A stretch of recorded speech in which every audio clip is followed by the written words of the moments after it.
ਅਧਿਆਪਕ ਸਾਥੀਓ ਤੇ ਪਿਆਰੇ ਵਿਦਿਆਰਥੀਓ, ਸਤਿ ਸ੍ਰੀ ਅਕਾਲ। ਆਪਾਂ ਅੱਜ ਦੇ ਇਸ ਲੈਕਚਰ ਵਿੱਚ 10ਵੀਂ ਜਮਾਤ ਦੇ ਵਿਦਿਆਰਥੀਆਂ ਲਈ ਟਰਮ 1 ਦੀ ਜੋ ਪ੍ਰੀਖਿਆ ਹੋਣੀ ਹੈ ਉਸ ਨਾਲ ਸੰਬੰਧਿਤ ਗੱਲਬਾਤ ਕਰਾਂਗੇ। ਅੱਜ ਦੇ ਇਸ ਲੈਕਚਰ ਵਿੱਚ ਆਪਾਂ ਦੇਖਾਂਗੇ ਵੀ ਇਸ ਪ੍ਰੀਖਿਆ ਵਾਸਤੇ ਜੋ ਸਿਲੇਬਸ ਦੀ ਵੰਡ ਹੈ ਉਹ ਕਿਸ ਤਰ੍ਹਾਂ ਕੀਤੀ ਗਈ ਹੈ, ਕਿਸ ਚੈਪਟਰ ਵਿੱਚੋਂ ਕਿੰਨੇ ਅੰਕ ਦਾ ਪੇਪਰ ਆਉਣਾ ਹੈ ਅਤੇ ਇਸ ਦਾ ਸੈਂਪਲ ਪੇਪਰ ਕੀ ਹੈ ਤਾਂ ਉਸ ਨੂੰ ਆਪਾਂ ਕਿਸ ਤਰ੍ਹਾਂ ਹੱਲ ਕਰਨਾ ਹੈ।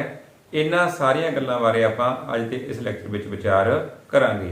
ਤਾਂ ਵਿਦਿਆਰਥੀਓ, ਤੁਸੀਂ ਇਸ ਲੈਕਚਰ ਨੂੰ ਧਿਆਨ ਨਾਲ ਸੁਣਨਾ ਅਤੇ ਪੇਪਰ ਨਾਲ ਸੰਬੰਧਿਤ ਗੱਲਾਂ ਨੂੰ ਆਪਣੀ ਕਾਪੀ ਤੇ ਜ਼ਰੂਰ ਨੋਟ ਕਰਨਾ ਤਾਂ ਜੋ ਤੁਸੀਂ ਪ੍ਰੀਖਿਆ ਵਿੱਚ ਵਧੀਆ ਅੰਕ ਪ੍ਰਾਪਤ ਕਰ ਸਕੋ। ਤਾਂ ਆਓ ਆਪਾਂ ਅੱਜ ਦਾ ਲੈਕਚਰ ਸ਼ੁਰੂ ਕਰੀਏ। ਤਾਂ ਵਿਦਿਆਰਥੀਓ, ਟਰਮ 1 ਪ੍ਰੀਖਿਆ, ਟਰਮ 1 ਐਗਜ਼ਾਮੀਨੇਸ਼ਨ। ਤਾਂ ਅੱਜ ਦੇ ਇਸ ਲੈਕਚਰ ਵਿੱਚ ਅਸੀਂ ਇਸ ਨਾਲ ਸੰਬੰਧਿਤ ਜੋ ਸਿਲੇਬਸ ਦੀ ਵੰਡ ਹੈ ਇਸ ਪ੍ਰੀਖਿਆ ਲਈ ਉਹ ਕੀ ਹੈ ਉਸ ਬਾਰੇ ਪੜਾਂਗੇ। ਉਸ ਤੋਂ ਬਾਅਦ ਪ੍ਰਸ਼ਨ ਪੱਤਰ ਦੀ ਰੂਪਰੇਖਾ ਕੀ ਹੈ, ਯਾਨੀ ਕਿ ਬਲੂਪ੍ਰਿੰਟ ਆਫ ਕੁਐਸਚਨ ਪੇਪਰ ਕਿਸ ਪ੍ਰਕਾਰ ਦਾ ਹੈ ਉਸ ਬਾਰੇ ਪੜਾਂਗੇ। ਸੈਂਪਲ ਪੇਪਰ ਕਿਸ ਪ੍ਰਕਾਰ ਦਾ ਹੈ ਉਸ ਬਾਰੇ ਪੜਾਂਗੇ। ਤਾਂ ਇਹਨਾਂ ਗੱਲਾਂ ਨੂੰ ਬੱਚੇ ਤੁਸੀਂ ਆਪਣੀ ਕਾਪੀ ਤੇ ਨੋਟ ਕਰਨਾ, ਕਿਉਂਕਿ ਤੁਸੀਂ ਜੇ ਤੁਹਾਨੂੰ ਪਤਾ ਹੋਵੇਗਾ ਵੀ ਸਿਲੇਬਸ ਦੀ ਵੰਡ ਅਸੀਂ ਕਿਸ ਤਰ੍ਹਾਂ ਕਰਨੀ ਹੈ, ਪ੍ਰਸ਼ਨ ਪੱਤਰ ਦੀ ਰੂਪਰੇਖਾ ਕੀ ਹੈ, ਇਹਦਾ ਸੈਂਪਲ ਪੇਪਰ ਕਿਸ ਪ੍ਰਕਾਰ ਦਾ ਹੈ, ਤਾਂ ਫਿਰ ਅਸੀਂ ਆਪਣੀ ਪ੍ਰੀਖਿਆ ਵਿੱਚ ਇਹਨਾਂ ਗੱਲਾਂ ਨੂੰ ਧਿਆਨ ਵਿੱਚ ਰੱਖਦੇ ਹੋਏ ਜਿਹੜੇ ਚੰਗੇ ਅੰਕ ਪ੍ਰਾਪਤ ਕਰ ਸਕਦੇ ਹਾਂ। ਤਾਂ ਬੱਚੇ, ਹੁਣ ਆਪਾਂ ਸਿਲੇਬਸ ਦੀ ਵੰਡ ਬਾਰੇ ਦੇਖਦੇ ਹਾਂ ਵੀ ਇਸ ਪ੍ਰੀਖਿਆ ਲਈ ਜਿਹੜੀ ਸਿਲੇਬਸ ਦੀ ਵੰਡ ਉਹ ਕਿਸ ਤਰ੍ਹਾਂ ਕੀਤੀ ਗਈ ਹੈ। ਜਿਸ ਤਰ੍ਹਾਂ ਤੁਹਾਨੂੰ ਸਕਰੀਨ ਤੇ ਦਿਖਾਈ ਦੇ ਰਿਹਾ ਹੈ ਤਾਂ ਸਾਡੇ ਕੋਲ ਕੁੱਲ 8 ਚੈਪਟਰ ਦਾ ਸਿਲੇਬਸ ਸਾਨੂੰ ਇਸ ਪ੍ਰੀਖਿਆ ਵਿੱਚ ਆਉਣਾ ਹੈ। ਤਾਂ ਉਹ ਕਿਹੜੇ ਕਿਹੜੇ ਚੈਪਟਰ ਹਨ ਤਾਂ ਬੱਚੋ, ਸਭ ਤੋਂ ਪਹਿਲਾਂ ਆਪਾਂ ਉਸ ਵੱਲ ਧਿਆਨ ਦੇਖਦੇ ਹਾਂ। ਤਾਂ ਦੇਖੋ, ਇਹ ਸਾਡੇ ਕੋਲ ਜਿਹੜੇ ਚੈਪਟਰ ਆ ਗਏ ਉਹ ਸਾਡੀ ਜਿਹੜੀ ਸਕਰੀਨ ਤੇ ਸਾਨੂੰ ਦਿਖਾਈ ਦੇ ਰਹੇ ਆ। ਤਾਂ ਪਹਿਲਾ ਚੈਪਟਰ ਸਾਡੇ ਕੋਲ ਹੈ ਵਾਸਤਵਿਕ ਸੰਖਿਆਵਾਂ। ਠੀਕ ਹੈ ਬੱਚਿਓ, ਵਾਸਤਵਿਕ ਸੰਖਿਆਵਾਂ, ਰੀਅਲ ਨੰਬਰ ਵਾਲਾ। ਉਸ ਤੋਂ ਸਾਡੇ ਕੋਲ ਦੂਸਰਾ ਚੈਪਟਰ ਹੈ ਸਾਡੇ ਕੋਲ ਬਹੁਪਦ ਪੋਲੀਨੋਮੀਅਲ ਵਾਲਾ। ਤੀਸਰਾ ਚੈਪਟਰ ਹੈ ਦੋ ਚਲਾਂ ਵਿੱਚ ਰੇਖੀ ਸਮੀਕਰਨਾਂ ਦੇ ਜੋੜੇ। ਉਸ ਤੋਂ ਬਾਅਦ ਚੱਕਰ ਚੈਪਟਰ ਹੈ ਸਰਕਲ ਵਾਲਾ। ਉਸ ਤੋਂ ਸਾਡੇ ਕੋਲ ਹੈ ਨਿਰਦੇਸ਼ ਅੰਕ ਜੈਮੈਤੀ। 7ਵਾਂ ਚੈਪਟਰ ਕੋਆਰਡੀਨੇਟ ਜਿਓਮੈਟਰੀ। ਉਸ ਤੋਂ ਬਾਅਦ 8ਵਾਂ ਚੈਪਟਰ ਹੈ ਤ੍ਰਿਕੋਣ ਮਿਤੀ ਬਾਰੇ ਜਾਣ ਪਛਾਣ, ਇੰਟਰੋਡਕਸ਼ਨ ਟੂ ਟ੍ਰਿਗਨੋਮੈਟਰੀ। ਚੱਕਰ ਨਾਲ ਸੰਬੰਧਿਤ ਖੇਤਰਫਲ, ਚੈਪਟਰ 12ਵਾਂ ਏਰੀਆ ਰਿਲੇਟਡ ਟੂ ਸਰਕਲ।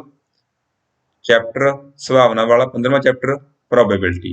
ਤਾਂ ਇਸ ਤਰ੍ਹਾਂ ਬੱਚਿਓ ਜਿਹੜੇ ਕੁੱਲ 8 ਚੈਪਟਰ ਆ ਗਏ ਸਾਨੂੰ ਉਹ ਇਸ ਪ੍ਰੀਖਿਆ ਵਿੱਚ ਆਉਣੇ ਹਨ।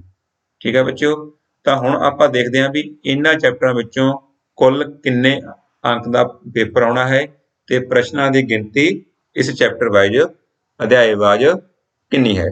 ਤਾਂ ਬੱਚਿਓ, ਤੁਹਾਨੂੰ ਸਕਰੀਨ ਤੇ ਦਿਖਾਈ ਇਹ ਦੇ ਰਿਹਾ ਹੈ ਇਸ ਤਰ੍ਹਾਂ ਸਾਨੂੰ।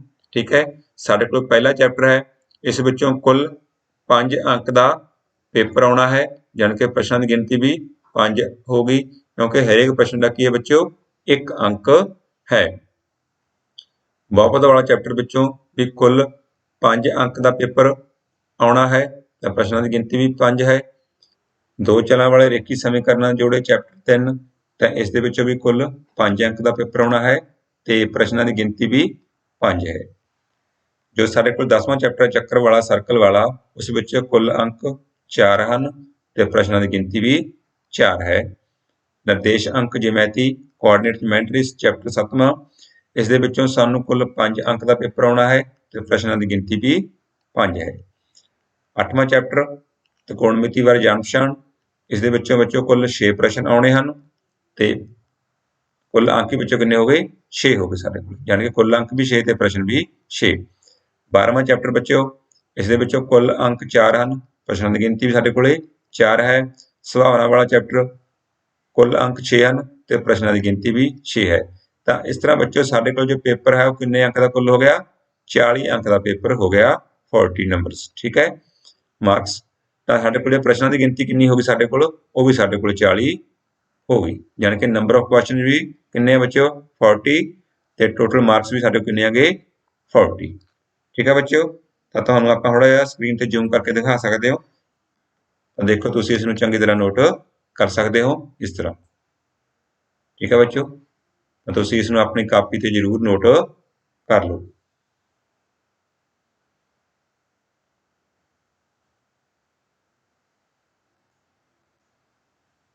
ਠੀਕ ਹੈ ਬੱਚਿਓ, ਤੁਹਾਨੂੰ ਜੋ ਸਿਲੇਬਸ ਦੀ ਵੰਡ ਬਾਰੇ ਪਤਾ ਲੱਗ ਗਿਆ ਹੋਣਾ ਹੈ ਵੀ ਸਾਡੀ ਜੋ ਚੈਪਟਰ ਵੰਡ ਆ ਉਹ ਚੈਪਟਰ ਦੀ ਵੰਡ ਆ, ਮਤਲਬ ਇਸ ਪ੍ਰੀਖਿਆ ਲਈ ਕਿਸ ਤਰ੍ਹਾਂ ਕੀਤੀ ਗਈ ਹੈ, ਉਸ ਵਿੱਚੋਂ ਕੁੱਲ ਕਿੰਨੇ ਪ੍ਰਸ਼ਨ ਆਉਣੇ ਹਨ ਤੇ ਕਿੰਨੇ ਅੰਕ ਲਈ ਉਹ ਚੈਪਟਰ ਹੈ।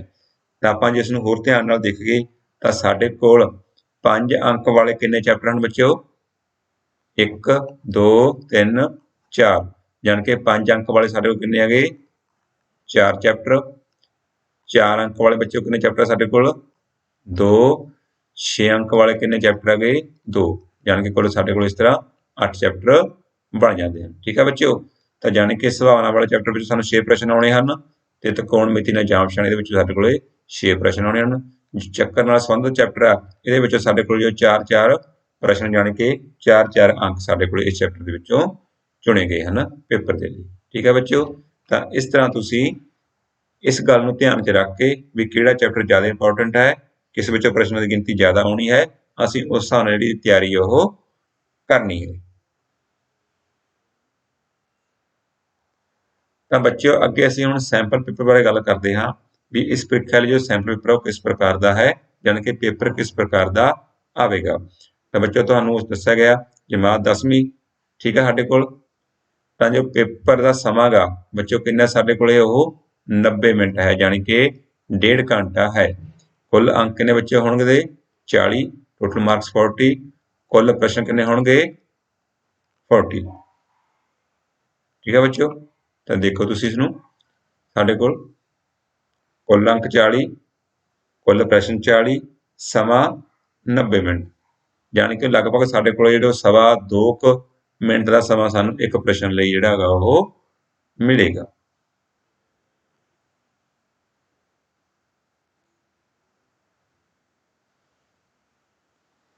ਤੁਸੀਂ ਕਾਪੀ 'ਤੇ ਜ਼ਰੂਰ ਨੋਟ ਕਰਦੇ ਰਹੋ ਨਾਲ ਦੀ ਨਾਲ। ਠੀਕ ਹੈ,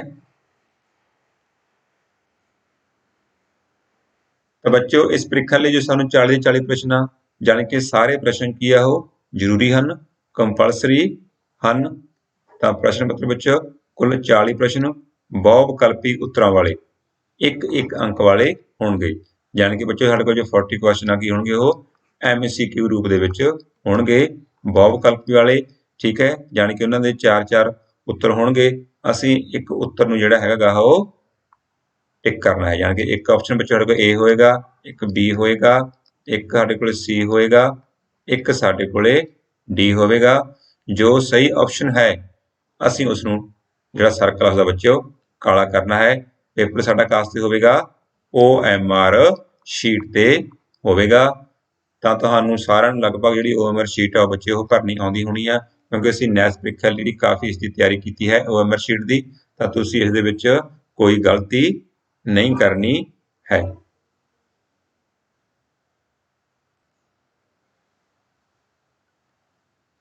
ਤਾਂ ਆਓ ਬੱਚੇ ਹੁਣ ਆਪਾਂ ਸੈਂਪਲ ਪੇਪਰ ਦੇਖੀਏ। ਤਾਂ ਇਹ ਤੁਹਾਡੇ ਕੋਲ ਸੈਂਪਲ ਪੇਪਰ ਹੈ, ਟਰਮ 1 ਪ੍ਰੀਖਿਆ, ਜਮਾਤ 10ਵੀਂ, ਵਿਸ਼ਾ ਮੈਥਮੈਟਿਕਸ ਗਣਿਤ, ਸਮਾਂ 90 ਮਿੰਟ, ਕੁੱਲ ਅੰਕ ਸਾਡੇ ਕੋਲ ਕਿੰਨੇ ਹੈਗੇ? 40, ਕੁੱਲ ਪ੍ਰਸ਼ਨ ਕਿੰਨੇ ਸਾਡੇ ਕੋਲ? 40। ਠੀਕ ਹੈ ਬੱਚਿਓ, ਇਸ ਨੂੰ ਤੁਸੀਂ ਧਿਆਨ ਨਾਲ ਜ਼ਰੂਰ ਦੇਖੋ। ਤਾਂ ਸਾਰੇ ਪ੍ਰਸ਼ਨ ਸਾਡੇ ਕੋਲ ਬੱਚਿਓ ਕਿੰਨੇ ਹੋਣਗੇ? 1-1 ਅੰਕ ਵਾਲੇ ਹੋਣਗੇ, ਜਾਣੀ ਕਿ ਜੋ ਪ੍ਰਸ਼ਨ ਆ ਬੱਚਿਓ ਉਹ ਕੀ ਹੈਗੇ? 1 ਅੰਕ ਵਾਲੇ, 1 ਮਾਰਕਸ। ਠੀਕ ਹੈ, ਹੇਠਾਂ ਦਿੱਤੇ ਗਏ ਬਹੁ ਵਿਕਲਪੀ ਉੱਤਰਾਂ ਵਾਲੇ ਪ੍ਰਸ਼ਨ ਹਨ, ਹਰੇਕ ਪ੍ਰਸ਼ਨ ਦੇ ਉੱਤਰ ਲਈ ਇੱਕ ਸਹੀ ਵਿਕਲਪ ਦੀ ਚੋਣ ਕਰੋ। ਜਿਸ ਤਰ੍ਹਾਂ ਬੱਚਿਓ ਸਾਨੂੰ ਪਹਿਲਾ ਪ੍ਰਸ਼ਨ ਦਿਖਾਈ ਦੇ ਰਿਹਾ ਹੈ ਵੀ ਸਾਡੇ ਕੋਲ ਪਹਿਲਾ ਪ੍ਰਸ਼ਨ ਹੈ, 4 ਉਸਦੇ ਆਪਸ਼ਨ ਹਨ, ਜੋ ਇਸਦਾ ਸਹੀ ਆਨਸਰ ਹੈਗਾ ਉਹ ਅਸੀਂ ਟਿਕ ਕਰਨਾ ਹੋਵੇਗਾ, ਜਾਣੀ ਕਿ ਅਸੀਂ OMR ਸ਼ੀਟ ਤੇ ਜੋ ਸਾਡੇ ਕੋਲ ਉਹਨਾਂ ਦੇ ਆਪਸ਼ਨ ਹੋਣਗੇ ਉਹ ਅਸੀਂ ਜਿਹੜੇ ਹੈਗੇ ਬੱਚੇ ਇਸ ਤਰ੍ਹਾਂ, ਸਾਡੇ ਕੋਲੇ 4 ਆਪਸ਼ਨ ਆ ਗਏ, ਉਸਦੇ ਵਿੱਚੋਂ ਸਾਡਾ ਸਹੀ ਆਨਸਰ ਹੋਵੇਗਾ ਉਸ ਨੂੰ ਅਸੀਂ ਇਸ ਤਰ੍ਹਾਂ ਕਾਲਾ ਕਰਨਾ ਹੋਵੇਗਾ। ਤਾਂ ਬੱਚਿਓ ਹੁਣ ਆਪਾਂ ਪੂਰੇ ਸੈਂਪਲ ਪੇਪਰ ਨੂੰ ਦੇਖਦੇ ਹਾਂ ਤੇ ਉਸ ਤੋਂ ਬਾਅਦ ਆਪਾਂ ਦੇ ਜਿਹੜੇ ਪ੍ਰਸ਼ਨ ਆ ਗਏ ਉਹ ਹੱਲ ਕਰਾਂਗੇ। ਠੀਕ ਹੈ, ਤਾਂ ਇਸ ਤਰ੍ਹਾਂ ਦਾ ਬੱਚਿਓ ਪਹਿਲਾ ਪ੍ਰਸ਼ਨ ਹੈ, ठीक है बच्चों, इसमें ध्यान नाल देखो। एक बार तुहानूं पूरा सैंपल पेपर आपां स्क्रीन ते दिखाउने आ, फिर आपां इहदे प्रश्न आगे हल करांगे। पहला प्रश्न, दूजा प्रश्न इस तरह, तीजा प्रश्न, चौथा प्रश्न, पंजवां प्रश्न, छेवां, सत्तवां। यानी कि जो पहले 5 प्रश्न बच्चे साडे कोल पहले चैप्टर चों आ, लेकिन पेपर दे विच जिहड़े प्रश्न आ गए कि अगे पिछे भी चैप्टर वाइज हो सकते हैं। जरूरी नहीं भी जिहड़े पहले 5 प्रश्न आ गए पहले चैप्टर दे विच ही होण ते उस तो जिहड़े नैक्सट 5 दूजे चैप्टर विच होण, तां जिहड़ी शफलिंग आ प्रश्नां दी वो भी हो सकती है। ठीक है बच्चों, तां इस तरह तुसीं जिहड़ा सैंपल पेपर आ देख सकते। ये तुहाडी जिहड़ी स्क्रीन ते आ सैंपल पेपर तुहानूं दिखाया जा रहा हैगा। फिर आपां इन्हां दे प्रश्न आगे वारी-वारी हल करांगे। ठीक है बच्चों, तां ध्यान नाल तुसीं इस सैंपल पेपर दे प्रश्न आगे जरूर देखो।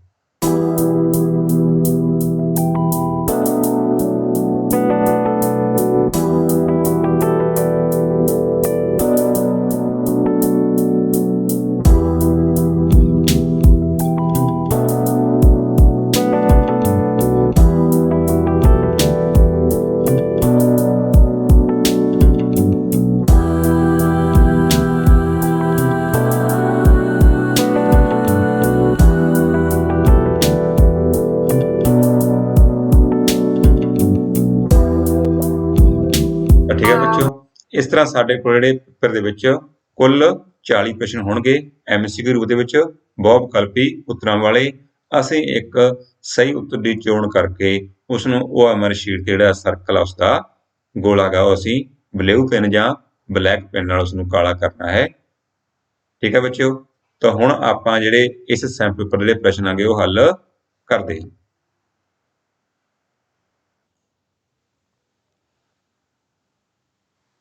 ਬੱਚਿਓ ਆਪਾਂ ਸੈਂਪਲ ਪੇਪਰ ਦਾ ਪਹਿਲਾ ਪ੍ਰਸ਼ਨ ਹੱਲ ਕਰਦੇ ਹਾਂ। ਪ੍ਰਮੇय ਸੰਖਿਆ 33/2 ਦੀ ਪਾਵਰ 2 ਗੁਣਾ 5 ਦਾ ਦਸ਼ਮਲਵ ਵਿਸਤਾਰ ਡੈਸ਼ यानी खाली थां बाद समाप्त हो जाएगा। The decimal expansion of the rational number 33 by 2 power 2 into 5 will be terminate after। बच्चों साडे कोल ऑप्शन हैं 1 दशमलव स्थान बाद, 2 दशमलव स्थान बाद, 3 दशमलव स्थान बाद ਜਾਂ 3 ਦਸ਼ਮਲਵ ਸਥਾਨ ਤੋਂ ਵੱਧ। ਤਾਂ ਬੱਚੋ ਅਸੀਂ ਇਸ ਪ੍ਰਕਾਰ ਦੇ ਪ੍ਰਸ਼ਨ ਨੂੰ ਕਿਸ ਤਰ੍ਹਾਂ ਹੱਲ ਕਰਨਾ ਹੁੰਦਾ ਹੈ, ਤਾਂ ਸਭ ਤੋਂ ਪਹਿਲਾਂ ਅਸੀਂ ਦੇਖਣਾ ਹੁੰਦਾ ਵੀ ਜੋ ਸਾਡੇ ਕੋਲ ਇਸ ਦਾ ਹਰ ਹੈ, ਤਾਂ ਸਾਡੇ ਕੋਲ ਬੱਚੋ ਇਹਦਾ ਹਰ ਸਾਡੇ ਕੋਲ ਇਹ ਹੈ। ਠੀਕ ਹੈ, ਤਾਂ ਹਰ ਦੇ ਵਿੱਚ ਸਾਡੇ ਕੋਲ ਕੀ ਹੈ, ਦੇਖੋ ਆਪਾਂ ਦੇਖਦੇ ਇਹਨੂੰ, ਸਾਡੇ ਕੋਲ ਹੈ 33/2 ਦੀ ਪਾਵਰ 2 ਗੁਣਾ 5। ਤਾਂ ਬੱਚੋ ਅਸੀਂ ਸਭ ਤੋਂ ਪਹਿਲਾਂ 2 ਤੇ 5 ਦੀਆਂ ਜੋ ਘਾਤਾਂ ਗੀਆਂ ਉਹ ਬਰਾਬਰ ਕਰਨੀਆਂ ਹੁੰਦੀਆਂ ਹਨ। ਤਾਂ ਬੱਚੋ 5 ਦੀ ਘਾਤ ਕਿੰਨੇ ਸਾਡੇ ਕੋਲੇ 1 ਹੈ, 2 ਦੀ ਘਾਤ 2 ਹੈ। ਜਾਣੀ ਕਿ ਜੇ ਅਸੀਂ 5 ਦੀ ਘਾਤ 2 ਕਰਨੀ ਹੈ ਤਾਂ ਸਾਨੂੰ 1 5 ਨਾਲ ਹੋਰ ਗੁਣਾ ਕਰਨਾ ਪਵੇਗਾ। ਜੋ ਵੀ ਸੰਖਿਆ ਅਸੀਂ ਨੀਚੇ ਹਰ ਨਾਲ ਗੁਣਾ ਕਰਾਂਗੇ ਅਸੀਂ ਉਸ ਨੂੰ ਅੰਸ਼ ਨਾਲ ਜ਼ਰੂਰ ਗੁਣਾ ਕਰਨਾ ਹੈ। ਹੁਣ ਬੱਚੋ ਉੱਪਰ ਸਾਡੇ ਕੋਲ ਕਿੰਨਾ ਹੋ ਗਿਆ, ਦੇਖੋ 105 ਤੇ 15 ਉਹਨਾਂ ਦੇ 16 100 ਸਾਡੇ ਕੋਲ 65 ਹੋ ਗਿਆ। नीचे साडे कोल देखो 2 की पावर 2 ते 5 की पावर 2। अगे साडे कोल बच्चों की बन गया, साडे कोल 165/2 गुणा 5 की पावर 2, यानी कि बच्चों 165/10 की पावर 2। यानी कि असीं देखना भी 10 की पावर कितनी आ जाए। तो बच्चों नीचे जिन्नी साडे कोले 10 की पावर साडे कोले आ जाएगी ਤਾਂ ਉਹਨੇ ਅੰਕਾਂ ਬਾਅਦ ਦਸ਼ਮਲਵ ਤੋਂ ਉਹਨੇ ਅੰਕਾਂ ਬਾਅਦ ਜਿਹੜੀ ਸੰਖਿਆ ਦਾ ਦਸ਼ਮਲਵ ਵਿਸਤਾਰਾ ਬੱਚਿਆ ਉਹ ਸਮਾਪਤ ਹੋ ਜਾਂਦਾ ਹੈ। ਠੀਕ ਹੈ, ਤਾਂ ਬੱਚੇ ਫਿਰ ਇਸ ਦਾ ਆਪਸ਼ਨ ਕਿੰਨਾ ਆਵੇਗਾ 2 ਡੈਸੀਮਲ ਪਲੇਸ, ਯਾਨੀ ਕਿ ਆਫਟਰ 2 ਡੈਸੀਮਲ ਪਲੇਸਿਸ 2 ਦਸ਼ਮਲਵ ਸਥਾਨ ਦੇ ਬਾਅਦ। ਜੇ ਆਪਾਂ ਬੱਚੇ ਇਸ ਨੂੰ ਉਹ ਵੀ ਦੇਖ ਕੇ ਸਾਡੇ ਕਿੰਨਾ ਆ ਗਿਆ, ਦੇਖੋ 165 ਬਟਾ ਸਾਡੇ ਕਿੰਨਾ ਆ ਗਿਆ 100, ਯਾਨੀ ਕਿ ਕੀ ਬਣ ਜਾਵੇਗਾ 1.65। ਠੀਕ ਹੈ ਬੱਚਿਓ, ਤਾਂ ਦਸ਼ਮਲਵ ਤੋਂ ਕਿੰਨੇ ਅੰਕਾਂ ਬਾਅਦ ਸੰਖਿਆ ਖਤਮ ਹੋ ਗਈ 2 ਸਥਾਨਾਂ ਬਾਅਦ। ਤਾਂ ਬੱਚਿਓ ਜੇਕਰ ਅਸੀਂ ਸ਼ਾਰਟਕਟ ਮੈਥਡ ਨਾਲ ਕਰਨਾ ਹੋਵੇ ਤਾਂ ਅਸੀਂ ਸਿਰਫ ਇਸ ਦੇ ਵਿੱਚ ਜੋ ਵੱਧ ਪਾਵਰ ਵਾਲੀ ਹੈ ਉਸ ਨੂੰ ਦੇਖਣਾ ਹੁੰਦਾ ਹੈ। ਤਾਂ ਕਿਹਦੀ ਪਾਵਰ ਵੱਧ ਆ ਬੱਚਿਓ, 2 ਦੀ ਪਾਵਰ ਵੱਧ ਆ ਕਿ 5 ਦੀ ਪਾਵਰ ਵੱਧ ਹੈ, ਤਾਂ 2 ਦੀ ਪਾਵਰ ਵੱਧ ਹੈ। ਕਿੰਨੀ ਹੈ 2 ਹੈ, ਤਾਂ ਸਾਡਾ ਉੱਤਰ ਕਿੰਨਾ ਜਾਵੇਗਾ, ਤਾਂ ਵੀ 2 ਆ ਜਾਵੇਗਾ। ਯਾਨੀ ਕਿ ਜੇ 5 ਦੀ ਪਾਵਰ ਵੱਧ ਹੈ ਤਾਂ ਜਿਸ ਦੀ ਪਾਵਰ ਵੱਧ ਹੈ ਉਹਨੇ ਅੰਕਾਂ ਬਾਅਦ ਜਿਹੜਾ ਇਹਦਾ ਦਸ਼ਮਲਵ ਵਿਸਤਾਰਾ ਬੱਚੇ ਉਹ ਖਤਮ हो जाता है। लेकिन ਇਹਦੇ ਵਿੱਚ ਇੱਕ ਸ਼ਰਤ ਵੀ ਹੈ ਵੀ ਸਾਡੇ ਕੋਲੇ ਅੰਸ਼ ਤੇ ਹਰ ਦੇ ਵਿੱਚ ਜਿਵੇਂ ਸਾਡੇ ਕੋਈ ਅੰਸ਼ ਆ ਤਾਂ ਨੀਚੇ ਕੋਈ ਹਰ ਆ ਉਹਦੇ ਵਿੱਚ ਸੰਖਿਆ ਕੋਈ ਸਾਂਝੀ ਨਹੀਂ ਹੋਣੀ ਚਾਹੀਦੀ। ਜੇ ਕੋਈ ਸੰਖਿਆ ਸਾਂਝੀ ਹੈ ਤਾਂ ਸਭ ਤੋਂ ਪਹਿਲਾਂ ਆਪਾਂ ਉਸ ਨੂੰ ਕੱਟ ਕੇ ਬਾਅਦ ਦੇ ਵਿੱਚ ਹੱਲ ਕਰਨਾ ਹੈ।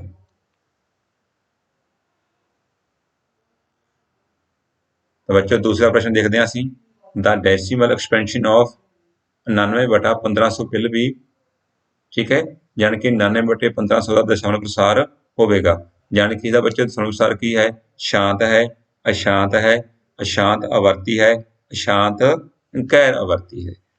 ਤਾਂ ਬੱਚੋ ਦੇਖੋ ਅਸੀਂ ਸਾਡੇ ਕੋਲ ਉੱਪਰ ਅਸੀਂ ਗੁਣਾ ਬਣਾਉਣੇ ਆ। ਸਾਡੇ ਕੋਲ ਦੇਖੋ ਅਸੀਂ ਦੇਖਣਾ ਵੀ 89 ਹੈ ਜੋ 99 ਹੈ, ਇਸ ਦੇ ਗੁਣਨਖੰਡ ਬਣਦੇ ਹਨ ਕਿ ਨਹੀਂ ਬਣਦੇ ਹਨ।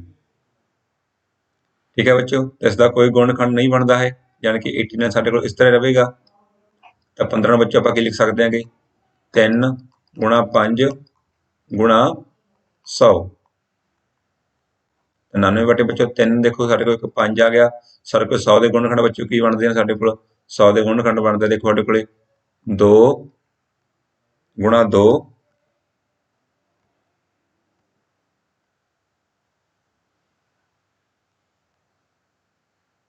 ਠੀਕ ਹੈ ਬੱਚੋ। ਤਾਂ 100 ਜਾਣੀ ਕਿ 25 × 100 ਜਾਣੀ ਕਿ 5 ਦੀ ਪਾਵਰ 2 × 2 ਦੀ ਪਾਵਰ 2। ਹੁਣ ਬੱਚੋ ਅਸੀਂ ਦੇਖਿਆ ਵੀ ਸੰਖਿਆਵਾਂ ਦੇ ਨਾਲ 2 ਅਤੇ 5 ਤੋਂ ਇਲਾਵਾ ਸਾਡੇ ਕੋਲ ਇੱਕ ਸੰਖਿਆ ਕੀ ਸਾਡੇ ਕੋਲ ਬੱਚੋ ਜਿਹੜੀ 3 ਆ ਗਈ ਉਹ ਵੀ ਆ ਰਹੀ ਹੈ। ਜਾਣੀ ਕਿ ਇਸ ਦਾ ਜੋ ਪ੍ਰਸਾਰ ਹੈ ਬੱਚੋ ਉਹ ਸ਼ਾਂਤ ਤਾਂ ਨਹੀਂ ਹੋਵੇਗਾ। ਤਾਂ ਸ਼ਾਂਤ ਬੱਚੋ ਕਦੋਂ ਹੁੰਦਾ ਹੈ? ਜਦੋਂ ਹਰ ਜਾਣੀ ਕਿ ਡਿਨੋਮੀਨੇਟਰ ਦੇ ਗੁਣਨਖੰਡ ਸਿਰਫ 2 ਅਤੇ 5 ਦੇ ਵਿੱਚ ਹੀ ਹੁੰਦੇ ਹਨ। ਤਾਂ ਬੱਚੋ ਅਸ਼ਾਂਤ ਇਕੱਲਾ ਅਸ਼ਾਂਤ ਹੋਵੇਗਾ ਕਿ ਨਹੀਂ ਹੋਵੇਗਾ ਇਹ ਦੇਖਣਾ ਹੈ, ਕਿਉਂਕਿ ਸਾਡੇ ਕੋਲ ਇਹ ਇੱਕ ਪ੍ਰਮੇਯ ਸੰਖਿਆ ਹੈ। ਜਦੋਂ ਪ੍ਰਮੇਯ ਸੰਖਿਆ ਹੈ ਤਾਂ ਉਸ ਦਾ ਜਿਹੜਾ ਪ੍ਰਸਾਰ ਜਾਂ ਤਾਂ ਸ਼ਾਂਤ ਹੁੰਦਾ ਹੈ ਜਾਂ ਬੱਚੋ ਕੀ ਹੁੰਦਾ ਗਾ? ਅਸ਼ਾਂਤ ਆਵਰਤੀ ਹੁੰਦਾ ਹੈ। ਕਿਉਂਕਿ ਇਹ ਪ੍ਰਮੇਯ ਸੰਖਿਆ ਹੈ ਇਸ ਕਰਕੇ ਇਹ ਸਾਡੇ ਕੋਲ ਆਵੇਗੀ ਅਸ਼ਾਂਤ ਆਵਰਤੀ, ਨੋਨ ਟਰਮੀਨੇਟ ਰਿਪੀਟਿੰਗ। ਬੱਚੋ ਇਸ ਦਾ ਜਿਹੜਾ ਆਂਸਰ ਸਾਡੇ ਕੋਲ ਆਵੇਗਾ ਯਾਨੀ ਕਿ ਆਪਸ਼ਨ ਸੀ ਬੱਚੋ ਇਹਦਾ ਸਹੀ ਆਂਸਰ ਹੈ। ਬੱਚੇ ਦੇਖੋ ਸ਼ਾਂਤ ਹੋ ਨਹੀਂ ਸਕਦੀ ਕਿਉਂਕਿ ਇਹ 'ਚ ਗੁਣਨਖੰਡ ਦੇ ਵਿੱਚ ਹਰ ਦੇ ਵਿੱਚ 3 ਆ ਗਿਆ। ਕੱਲੀ ਸ਼ਾਂਤ ਨਹੀਂ ਹੁੰਦੀ, ਗੈਰ ਆਵਰਤੀ, ਅਸ਼ਾਂਤ ਗੈਰ ਆਵਰਤੀ ਯਾਨੀ ਕਿ ਨੋਨ ਟਰਮੀਨੇਟ ਨੋਨ ਰਿਪੀਟਿੰਗ। ਤਾਂ ਬੱਚੋ ਇਹ ਕਿਹਦੇ ਵਾਸਤੇ ਉੱਤਰ ਹੁੰਦਾ ਹੈ? ਇਹ ਆਪਰਮੇਯ ਵਾਸਤੇ ਹੁੰਦਾ ਹੈ, ਕਿਉਂਕਿ ਸਾਡੇ ਕੋਲ ਜਿਹੜੀ ਸੰਖਿਆ ਸਾਡੇ ਕੋਲ ਦਿੱਤੀ ਹੈ ਸਾਡੇ ਕੋਲ ਬੱਚੋ ਕਿਹੜੀ ਹੈ? ਇਹ ਪਰਮੇਯ ਹੈ। ਠੀਕ ਹੈ, ਤਾਂ ਪਰਮੇਯ ਦੇ ਦੋ ਆਪਸ਼ਨ ਹੀ ਹੁੰਦੇ, ਜਾਂ ਤਾਂ ਸ਼ਾਂਤ ਜਾਂ ਅਸ਼ਾਂਤ ਆਵਰਤੀ। ਤਾਂ ਸਾਡੇ ਕੋਲ ਉੱਤਰ ਸੀ ਬੱਚੋ ਆਪਸ਼ਨ ਏ ਜਾਂ ਸੀ ਦੇ ਵਿੱਚ ਹੀ ਸੀਗਾ। ਤਾਂ ਲੇਕਿਨ ਇਹ ਸ਼ਾਂਤ ਨਹੀਂ ਹੈਗੀ ਕਿਉਂਕਿ ਇਹਦੇ ਗੁਣਨਖੰਡ ਬੱਚੋ ਕਿੰਨਾ? ਗੁਣਨਖੰਡ ਵਿੱਚ ਕਿੰਨਾ ਆ ਗਿਆ? ਹਰ ਦੇ 3 ਆ ਗਿਆ। ਫਿਰ ਇਹਦਾ ਜਿਹੜਾ ਆਂਸਰ ਆ ਬੱਚੋ ਕੀ ਹੋਵੇਗਾ? ਉਹ ਸਾਡੇ ਕੋਲ ਆਪਸ਼ਨ ਜਿਹੜਾ ਸੀ ਹੈ ਬੱਚੋ ਇਹੀ ਹੋਵੇਗਾ। ਤੇ ਧਿਆਨ ਰੱਖਣਾ ਜਦੋਂ ਵੀ ਸਾਡੇ ਕੋਲ ਸ਼ਾਂਤ ਜਾਂ ਸ਼ਾਂਤ ਵਾਲਾ ਯਾਨੀ ਕਿ ਪਰਮੇਯ ਸੰਖਿਆ ਦਾ ਦਸ਼ਮਲਵ ਪ੍ਰਸਾਰ ਬੱਚੋ ਪੁੱਛਿਆ ਜਾਂਦਾ ਹੈ, ਜਾਂ ਤਾਂ ਉਹ ਸ਼ਾਂਤ ਹੋਵੇਗਾ ਜਾਂ ਉਹਦਾ ਉੱਤਰ ਅਸ਼ਾਂਤ ਆਵਰਤੀ ਹੋਵੇਗਾ। ਬੱਚੋ ਸਾਡੇ ਕੋਲ ਤੀਸਰਾ ਪ੍ਰਸ਼ਨ ਹੈ। ਜੇਕਰ A ਅਤੇ B ਧਨਾਤਮਕ ਸੰਪੂਰਨ ਸੰਖਿਆਵਾਂ ਹਨ ਤਾਂ HCF AB ਗੁਣਾ LCM AB if AB are positive integers। ਤਾਂ ਬੱਚੋ ਇਹਦੇ ਵਿੱਚ ਕੀ ਸਾਡੇ ਕੋਲ ਵੀ ਸਾਡੇ ਕੋਲ ਜਾਣੀ ਕਿ A ਤੇ B ਦੋ ਸੰਖਿਆਵਾਂ ਜਾਣੀ ਕਿ ਉਹਦਾ HCF ਮਹੱਤਵ ਸਮਾਵਰਤਕ ਗੁਣਾ ਲਘੁੱਤਮ ਸਮਾਵਰਤਕ, ਜਾਣੀ ਕਿ ਦੋ ਸੰਖਿਆਵਾਂ ਦਾ ਮਹੱਤਵ ਸਮਾਵਰਤਕ ਅਤੇ ਲਘੁੱਤਮ ਸਮਾਵਰਤਕ ਦਾ ਬੱਚੋ ਜੋ ਗੁਣਨਖੰਡ ਹੁੰਦਾ ਹੈ ਜੋ ਗੁਣਾ ਹੁੰਦੀ ਹੈ ਉਹ ਕਿਹਦੇ ਬਰਾਬਰ ਹੁੰਦੀ ਹੈ? ਸੰਖਿਆਵਾਂ ਦੇ ਗੁਣਨਫਲ ਦੇ ਬਰਾਬਰ ਹੁੰਦੀ ਹੈ। ਤਾਂ ਬੱਚੋ ਸਾਡੇ ਕੋਲ ਇੱਥੇ ਸੰਖਿਆਵਾਂ ਕੀ ਹੈ? A ਅਤੇ B ਹਨ, ਜਾਣੀ ਕਿ ਸਾਡੇ ਕੋਲ ਜੋ ਸੰਖਿਆਵਾਂ ਬੱਚੋ ਕੀ ਹਨ? A ਅਤੇ B ਹਨ। ਤਾਂ ਸੰਖਿਆਵਾਂ ਦੀ ਗੁਣਾ ਕਿੱਥੇ ਹੋਈ ਹੈ? ਫਿਰ ਪਹਿਲੇ ਆਪਸ਼ਨ ਦੇ ਵਿੱਚ A ਗੁਣਾ B, ਜਾਣੀ ਕਿ ਫਿਰ ਇਸ ਪ੍ਰਸ਼ਨ ਦਾ ਜੋ ਸਹੀ ਉੱਤਰ ਬੱਚੋ ਕੀ ਬਣੇਗਾ? A ਗੁਣਾ B, ਜਾਣੀ ਕਿ ਸੰਖਿਆਵਾਂ ਦਾ ਗੁਣਨਫਲ। ਸਾਡੇ ਕੋਲ ਚੌਥਾ ਪ੍ਰਸ਼ਨ ਹੈ। ਜੇਕਰ ਦੋ ਧਨਾਤਮਕ ਸੰਪੂਰਨ ਸੰਖਿਆਵਾਂ P ਅਤੇ Q ਨੂੰ ਇਸ ਤਰ੍ਹਾਂ ਲਿਖਿਆ ਜਾਵੇ, ਬੱਚੋ ਕੀ ਲਿਖਿਆ ਗਿਆ? P ਬਰਾਬਰ ਹੈ A B ਦੀ ਘਾਤ 2, Q ਹੈ A ਦੀ ਘਾਤ 3B। ਦਰਸਾਇਆ ਜਾ ਸਕਦਾ ਹੈ A ਅਤੇ B ਬੱਚੋ ਕੀ ਸਾਡੇ ਕੋਲੇ ਆਪਾਸ ਸੰਖਿਆਵਾਂ। ਫਿਰ ਲਘੁੱਤਮ ਸਮਾਵਰਤਕ ਕੀ ਹੋਵੇਗਾ? ਜਾਣੀ ਕਿ ਬੱਚੋ ਅਸੀਂ P ਅਤੇ Q ਦਾ LCM ਲਘੁੱਤਮ ਸਮਾਵਰਤਕ ਪਤਾ ਕਰਨਾ ਹੈ। ਬੱਚੋ ਦੇਖੋ ਜੋ P ਹੈ, P ਕਿਹਦੇ ਬਰਾਬਰ ਹੈ? A B ਦੀ ਘਾਤ 2, ਆਪਾਂ ਲਿਖ ਸਕਦੇ ਹਾਂ A ਗੁਣਾ B ਗੁਣਾ B। ਸਾਡੇ ਕੋਲ Q ਹੈ ਬੱਚੋ A ਦੀ ਘਾਤ 3 B, यानी कि A गुणा A गुणा A गुणा B। तो बच्चे हुण असीं इस दा लघुत्तम समावर्त पता करना है, यानी कि LCM। बच्चे देखो LCM की हुंदा है, सब तो पहला जो दोनों विच साझा हुंदा है वो असीं लैणे आ। देखो दोनों दा साझा की है यही, ये लिख लिया है। जो होर की साझा दे विच दोनों विच B, असीं B लिख लिया है। हुण देखो की साझा विच होर कोई साझा नहीं है, इत्थे की बच गया B, तो बच्चों असीं B लिख लिया। इन्हां दोनों तो की बच गया बच्चों A गुणा A। बच्चों की ऑप्शन आ जाएगा, देखो A कितने बार गया 1 2 3, यानी कि A की घात कितना आ जाएगा 3। B कितने बारी है 2, यानी कि B की घात कितना आ जाएगा 2, यानी कि A की 3 घात B की घात 2, यानी कि A3 B स्क्वायर। तो बच्चों किहड़े ऑप्शन च आ, साडे कोल है ऑप्शन C दे विच। ठीक है बच्चों, तो इस तरह साडा जो ऑप्शन C है बच्चों इस प्रश्न का सही उत्तर है। बच्चों ਅਸੀਂ ਪੰਜਵਾਂ प्रश्न देखते हैं। The product of two irrational number is, दो अपरिमेय संख्यावां ਦਾ ਗੁਣਨਫਲ ਹੁੰਦਾ है, यानी कि दो अपरिमेय संख्यावां ਦਾ ਗੁਣਨਫਲ ਕੀ ਹੁੰਦਾ है। ऑप्शन है बच्चों हमेशा अपरिमेय, हमेशा परिमेय, परिमेय या अपरिमेय, कोई नहीं। ठीक है बच्चों, असं ध्यान रखना दो product of two irrational number. देखो साडे कोल इत्थे इरेशनल नंबर है, कई बार बच्चों एक रैशनल ते इरेशनल नंबर जानी कि प्रमेय ते अपरमेय का भी पुछया ही हुंदा है। तो बच्चों जदों भी तुसीं प्रश्न कोई हल करना है तो प्रश्न नूं पहलां पूरा ध्यान नाल पढ़ना है। तो देखो दो अपरमेय संख्यावां दा गुणनफल की हो सकदा है। हुण देखो बच्चों आपां एक उदाहरण लैणे आ, साडे कोल देखो संख्या की एक 3 है, एक संख्या 5 है, दोनों बच्चों की है अपरमेय है, यानी कि इरेशनल। ठीक है, असीं दोनों का गुणा किया, कितना आ गया बच्चों 15 वर्गमूल। बच्चों ये भी की है अपरमेय है, इरेशनल है। ठीक है बच्चों, हुण आपां एक होर उदाहरण लैणे, ये असीं पहली उदाहरण लई सी, असीं दूजी उदाहरण लैणे आ। साडे कोल जिस तरह मान लो 3 की एक अपरमेय संख्या, असीं पहली संख्या लिया, दूसरी भी असीं अपरमेय संख्या 3 लई है, क्योंकि सारे के बच्चों इत्थे सवाल दे विच दो ਵੱਖ-ਵੱਖ अपरमेय संख्यावां नहीं किया गया, तो साडे कोल product of two irrational number किया गया। देखो इक्को भी हो सकदियां, ਵੱਖ-ਵੱਖ भी हो सकदियां, ये असीं ਵੱਖ-ਵੱਖ लईआं सी तां अपरमेय आ गया। हुण देखो दोनों असीं इक्को जिहा लै लैणे, ठीक है, तो वर्गमूल 3 गुणा वर्गमूल 3, तो सानूं पता बच्चों इहदा आंसर कितना आवेगा 3। हुण 3 की है साडे कोल प्रमेय है, यानी कि रैशनल है।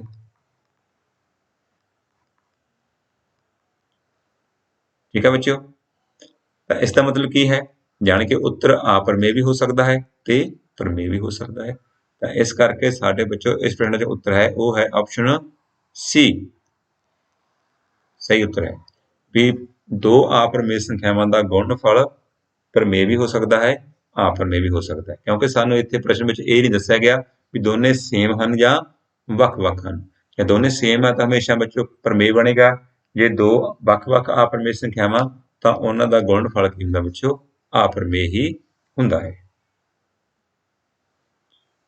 बच्चों साडे कोल पहले चैप्टर जो सानू वास्तविक संख्यावां वाला रियल नंबर वाला चैप्टर सीगा उस सानू 5 प्रश्न आउणे हन, वो असीं हल कर लए हन।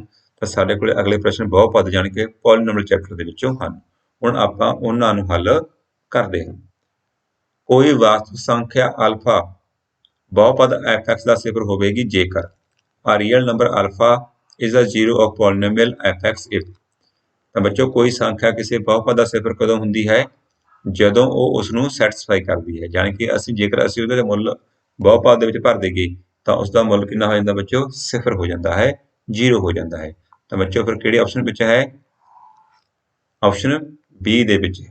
ਠੀਕ ਹੈ ਬੱਚੋ, ਮੰਨ ਲਓ ਆਪਾਂ ਕੋਈ ਬਹੁਪਦ ਲੈ ਲੈਣਾ, ਦੇਖੋ ਇਹ ਸਾਡੇ ਕੋਲ ਅਸੀਂ ਬਹੁਪਦ ਲੈ ਲਿਆ, ਅਸੀਂ ਇਸਨੂੰ ਲਿਖ ਲਿਆ x ਸਕੁਆਇਰ ਮਾਈਨਸ 4। ਹੁਣ ਅਸੀਂ x ਦਾ ਮੁੱਲ 2 ਅਸੀਂ ਦੇਖਣਾ ਵੀ ਇਹ ਦਾ ਸਿਫਰ ਹੈਗਾ ਜਾਂ ਨਹੀਂ ਹੈਗਾ।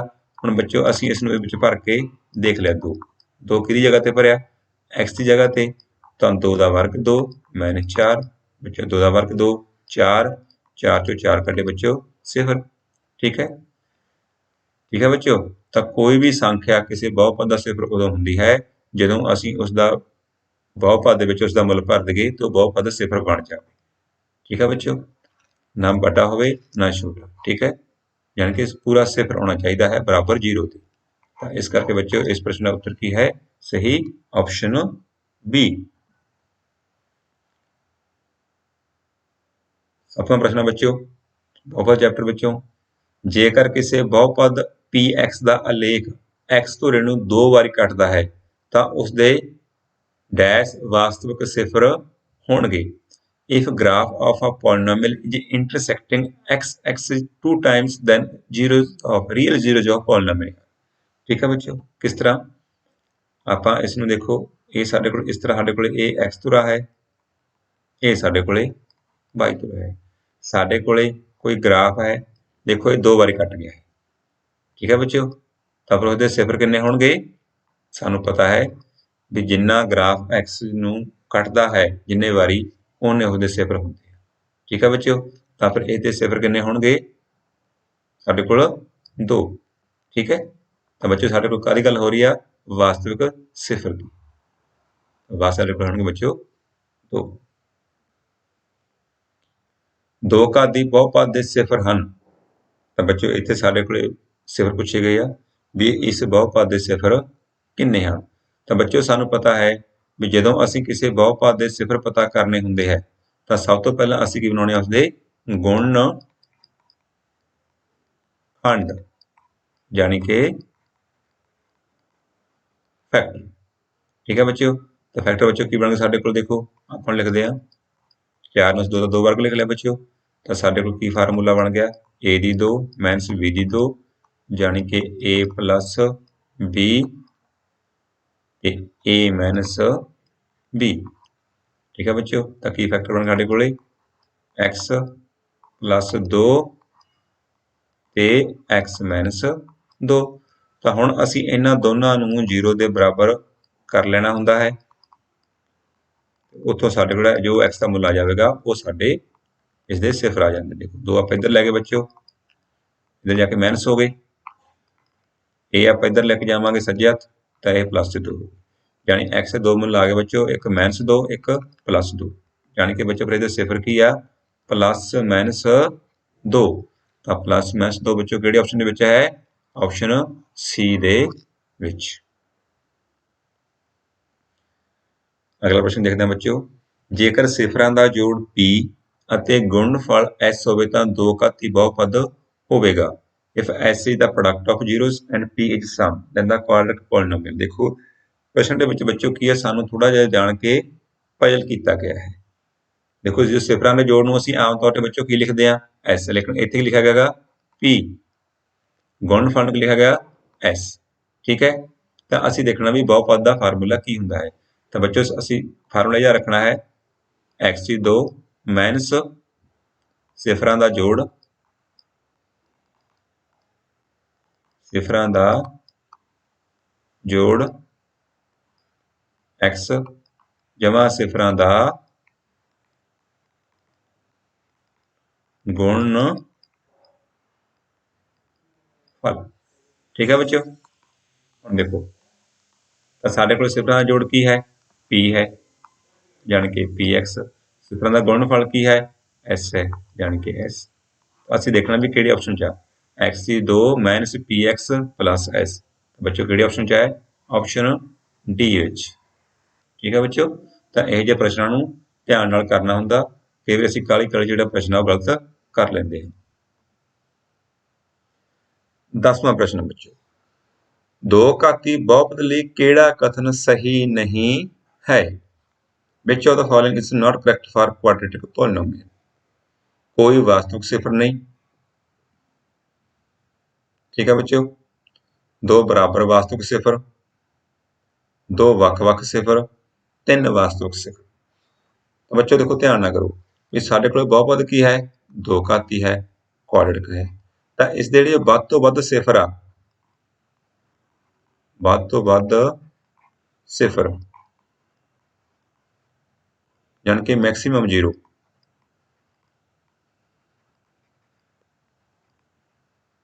किन्ने हो सकते तो दो घाती बहुपद दो हो सकते हैं ना, ठीक है। तो इन्हें लिखा 3 वास्तविक सिफर, तो दो घाती बहुपद के 3 वास्तविक सिफर कदे भी नहीं हो सकते।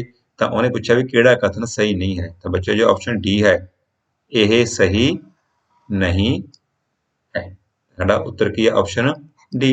देखो दो ਵੱਖ-ਵੱਖ सिफर हो सकते हैं, दो बराबर भी हो सकते हैं, कोई वास्तविक सिफर नहीं भी हो सकता, ठीक है बच्चों, भी काल्पनिक हो सकते हैं।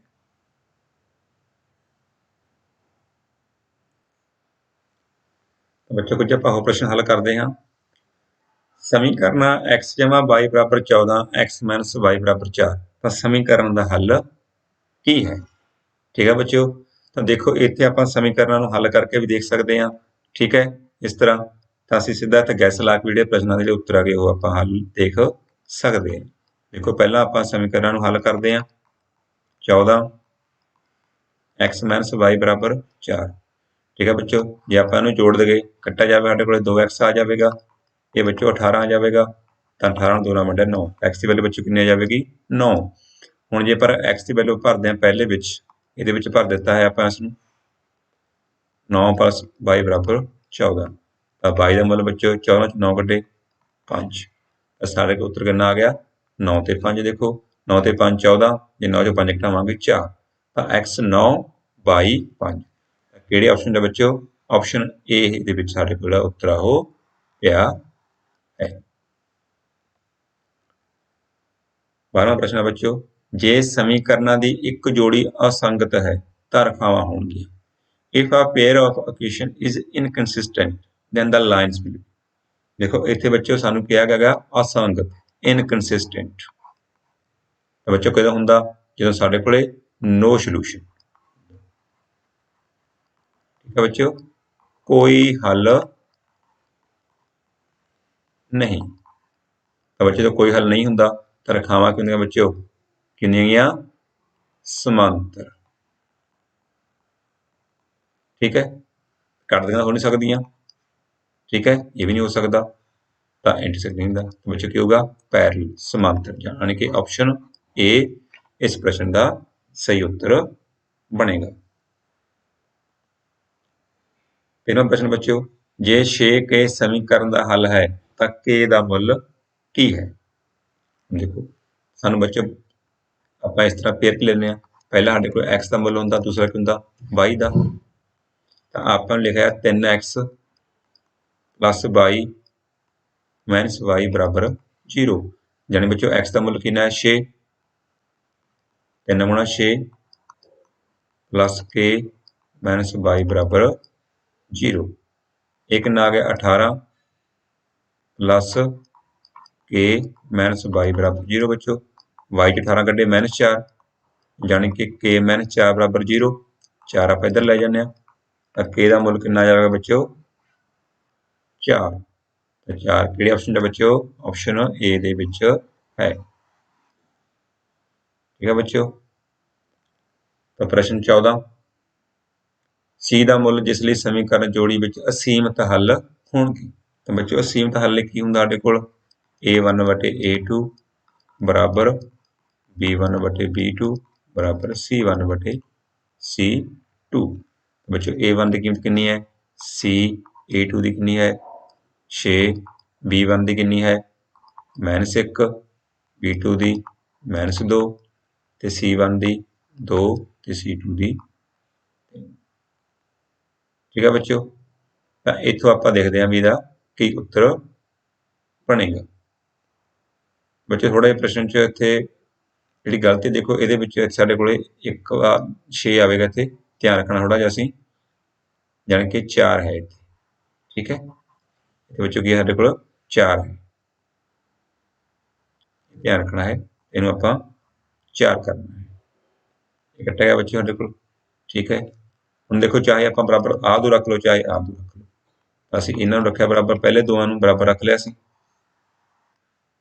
1/2, बच्चों 6 दा गुणा कर देवांगे 6/2, कितने कटेगा बच्चों 3, यानी कि सी का मुल कितना आएगा बच्चों साडे कोल 3 आएगा।